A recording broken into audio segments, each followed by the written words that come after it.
মাটির নিচ থেকে উঠছে স্বচ্ছ পানি, এই পানি কাটছেন এলাকাবাসী।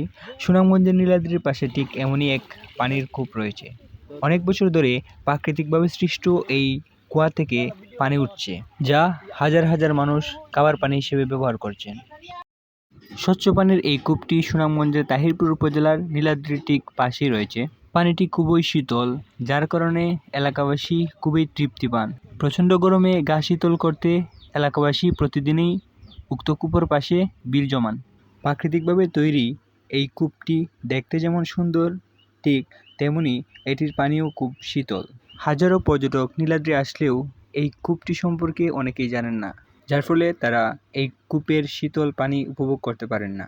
এলাকাবাসী বলেন, অনেক বছর ধরে ঠিক এভাবেই পানি মাটির নিচ থেকে উঠছে।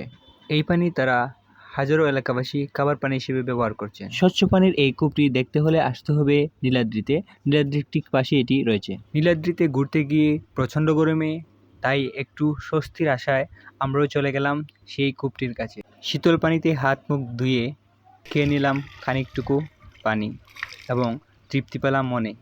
খুবই শীতল পানিটি খুবই আরামদায়ক। অনেকেই মনে করেন প্রাকৃতিকভাবে সৃষ্ট এই কূপটি এলাকাবাসীর জন্য আশীর্বাদ স্বরূপ।